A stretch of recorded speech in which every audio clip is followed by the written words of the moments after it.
tindakan yang membuat saya bahagia, dan saya melakukannya dan bahagia karena ada orang yang saya cintai. Tapi kalau kita tujukan kepada orang yang salah, itu yang akan menyiksa kita. Jadi pengorbanan bukanlah pengorbanan jika berdasarkan cinta. Jadi pengorbanan itu merupakan wujud pernyataan bagaimana kita mencintai seseorang. Ya, luar biasa. Jadi cinta tanpa pengorbanan, kalau kita pakai istilah pengorbanan itu omong kosong. Jadi cinta tanpa wujud pernyataan itu omong kosong. Ya. Ya, jadi seandainya bila pasangan telah menyakiti hati kita, misalkan mengkhianati atau selingkuh nih ya, apakah cinta itu harus kandas di tengah jalan, atau bila pasangan telah mengkhianati kita, apakah cinta itu masih bisa menuju ke arah kebahagiaan? Silakan ya. Gimana ya, kalau kayak gitu sih itu tergantung lagi tujuannya gimana, baik itu tujuannya bagaimana. Saya percaya kalau memang dia tujuannya mungkin untuk memang menikah dan pengen hidup bahagia, dia pasti akan memperbaiki gitu loh, memperbaiki kehidupannya ya. Maksudnya ya memperbaiki sikapnya, nggak sampai umpamanya dia introspeksi diri dulu, lihat kok saya kok nggak bahagia, kenapa gitu loh, oh saya harus berubah seperti ini. Nah seseorang tuh dia pasti punya keinginan, dia sudah saya berubah karena apa, dia ada tujuan gitu loh, dia mau mencapai tujuan itu, mencapai kebahagiaan itu gitu loh. Tapi kalau dia nggak ada punya tujuan apa-apa, dia pikir duh percuma gitu loh, ngapain gitu loh, nggak ada tujuan apa-apa. Kadang-kadang kan kita seringkali kalau tanpa tujuan, jadi kita ngerasa kita ngelakukan sesuatu tuh sia-sia ya. Tapi saya percaya pada saat kita punya tujuan, itu loh saya mau hidup bahagia. Nah pasti kita punya satu keyakinan gini, saya harus berubah lebih baik lagi. Kita koreksi diri, apa sih yang harus saya berubah dalam hidup saya, mana sih yang masih tidak benar, kita perbaiki biar hidup kita itu jadi berarti dan kita bisa mencapai kebahagiaan itu. Saya percaya begini, kalau sampai salah satu selingkuh, itu berarti karena kesalahan kedua belah pihak. Kenapa saya katakan karena kesalahan kedua belah pihak? Saya sebagai seorang suami nggak mungkin saya mau selingkuh jika rumah tangga saya semua baik dan bahagia. Saya nggak mungkin mengorbankan kebahagiaan yang sudah saya bangun demi kesenangan sesaat. Demikian pula sebaliknya. Tapi kalau di rumah tangga saya ada problem, saya mungkin stres, saya lari keluar tiba-tiba ngeliat cewek cantik dan saya tergoda. Nah, coba lihat problemnya di mana? Di dalam rumah tangga. Jadi kedua belah pihak harus introspeksi diri. Oke, satu sudah melakukan kesalahan, tapi sebenarnya kesalahan itu di kedua belah pihak. Apakah kita masih mau memperoleh kebahagiaan bersama atau tidak? Kalau masih mau, bagaimana caranya? Saling mengampuni, saling menerima kelebihan dan kekurangan masing-masing, saling memperbaiki diri, dan yang paling penting adalah berdoa. Minta Tuhan yang memulihkan luka hati kita. Mungkin Anda berkata kepada saya, Pak, tapi terlampau sakit. Dia bukan hanya sekali, dua kali. Ya memang. Tapi bukankah itu keputusan kita, pilihan kita waktu kita mau menikah dengan dia, itu berarti kita akan menerima dia dalam keadaan suka maupun duka, dalam keadaan sehat maupun sakit, dalam keadaan kelimpahan maupun kekurangan gitu kan ya. Kita menerima dia apa adanya.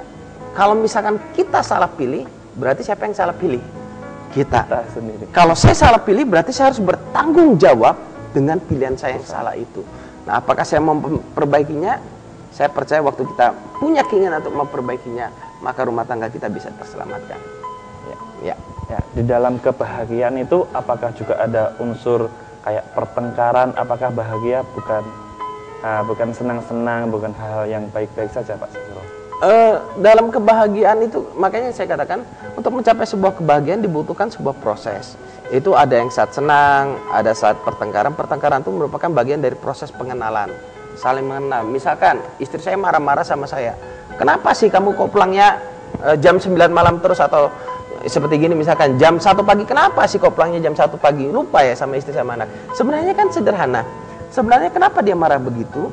Karena dia butuh perhatian dari saya. Karena dia butuh perhatian saya, apa sih yang dia inginkan? Oh, dia nggak ingin kalau saya pulangnya malam.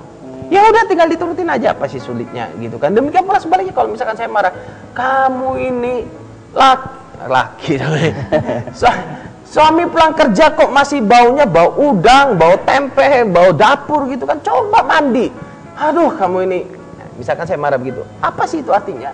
Itu artinya saya butuh perhatian dari dia, butuh untuk didengar. Kalau saya pulang kerja, mandio, sudah mandi gitu loh, sudah harum, sudah segar, jangan lagi bau udang, bau ikan asin gitu kan. Jadi suami mau deketin, aduh ikan asin, bukan istri jadinya kan, deketin ikan asin jadinya. Nah, sebenarnya kan proses pertengkaran terjadi kan karena model-model seperti gitu.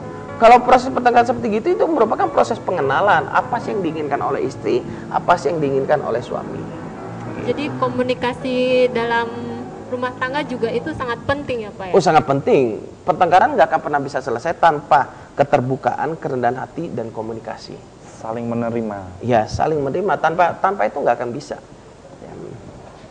Ya, jadi apakah orang bisa merasakan bahagia seumur hidup? Apa selama hidupnya dia bisa merasakan bahagia? Apa bisa orang merasakan seperti itu? Oh, bisa. Makanya kita harus tahu dulu sumber kebahagiaan kita nih apa nih. Kalau sumber kebahagiaan kita adalah uang, saya rasa uang bisa berubah-berubah.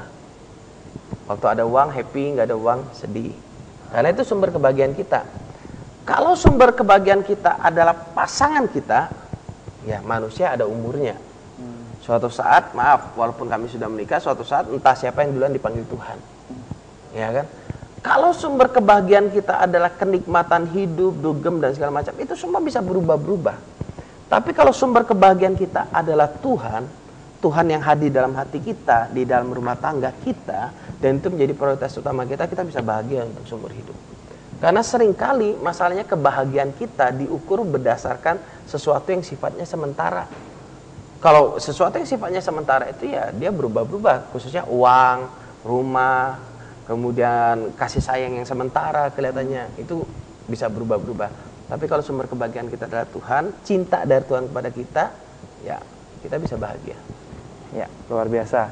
Ya, kami ingatkan lagi buat pemirsa, Anda bisa menceritakan permasalahan yang Anda alami dengan menghubungi kami melalui SMS di nomor 0819 08174 kali 1. Ya, kita langsung ada SMS yang sudah masuk pada malam hari ini. Ya, selamat malam New Life. Aku Vanilla, tinggal di Batam Center. Umur aku 20 tahun. Aku punya pacar dan dia orang Myanmar. Kami pacaran baru 1 bulan dan selama aku dekat dengan dia selalu memberi pelajaran positif terhadap aku. Jujur aku sayang sama pacar aku yang sekarang ini. Tapi di lain sisi aku masih belum bisa lepas dari bayangan mantan pacar aku. Dan jujur sampai sekarang ini aku masih berkomunikasi dengan mantan aku. Di lain sisi aku juga bingung dengan apa yang aku rasakan saat ini. Cinta memang nggak harus memiliki. Aku bingung harus bagaimana. Dan di lain sisi masih sayang sama mantan aku dan pacar aku yang sekarang ini. Apakah aku jahat? Apa aku egois dengan perasaan aku ini? Terima kasih. Ya. Kalau menurut saya ya, kalau seperti itu kasusnya mending kita kalau masih ingat sama mantan pacar ya, mending jangan dulu lah menjalin hubungan sama orang lain, biar kita benar-benar hati kita sudah plong, sudah murni, nggak ada perasaan lagi sama orang lain, baru kita mulai menjalin hubungan sama orang lain. Jadi bukan seakan-akan gini, kalau kayak gini kan seakan-akan nanti karena sendiri, nanti kita kayak pelarian gitu loh. Nah, putus dari yang satu, sepi, terus ada yang deketin dan kita ngerasa, aduh seneng aja kan kalau cewek, apalagi baru putus sama pacarnya ada yang deketin ya seneng, terus bisa apa ya, jadi terlena ya, jadi senang, jadi ikut gitu loh. Jadi menurut saya mending koreksi lah hati kita, kalau memang kita masih sayang sama mantan pacar, mending menurut saya berhenti dulu sama yang di Myanmar ya. Terus kita nanti kalau satu kali memang sudah bersih, kita sudah nggak ada perasaan, baru kita mulai menjalin hubungan dengan orang lain, biar kita tuh benar-benar murni dan kita bukan pelarian banget gitu loh. Kan kasihan kan cowoknya itu, kita pacaran sama dia tapi hati kita itu bukan ada di dia tapi ada di orang lain gitu loh. Kan nggak benar seperti itu. Kalau pendapat saya sih cenderung seperti itu. Buat Vanilla begini, Anda coba bayangkan Anda menjadi dalam posisi pasangan Anda. Anggap Anda menjadi orang Myanmar itu. Anda punya pacar, tapi pacar Anda masih kontak dengan mantannya yang lama, masih bangun hubungan, masih sayang, tapi jadinya sama Anda. Saya rasa itu akan menjadi sangat menyakitkan ya buat Vanilla ya. Nah, demikian pula sebenarnya dalam kita membangun hubungan itu berbicara tentang sebuah keputusan, bukan hanya berbicara perasaan. Waktu kita membangun pacaran atau apalagi sampai menikah nanti, itu berbicara tentang sebuah keputusan yang kita ambil dari dalam hidup kita.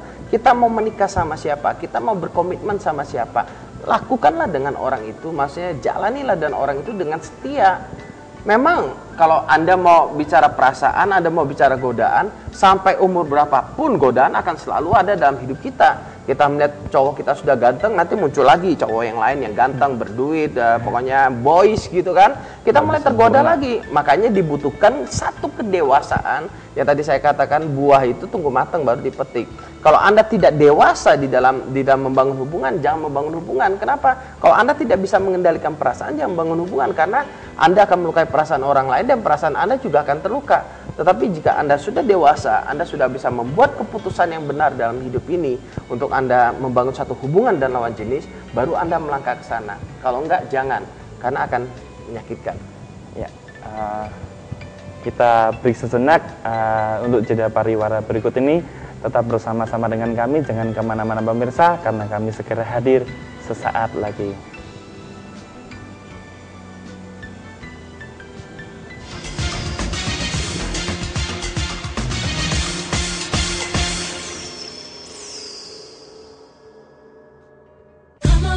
Bus Stop Cafe, satu-satunya kafe di dalam sebuah bus dan satu-satunya di Indonesia. Nikmati pemandangan kota Batam yang indah dari dalam Bus Stop Cafe. Nikmati semua itu dengan keluarga dan rekan bisnis Anda. Segera datangi Bus Stop Cafe di Serai Atas atau di Pik Pujasera. Tempat dan waktu terbatas.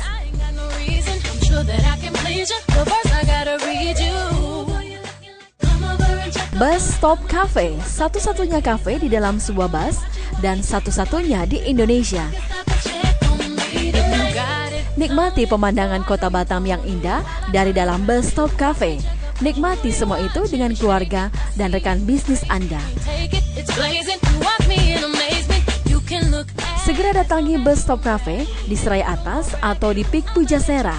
Tempat dan waktu terbatas.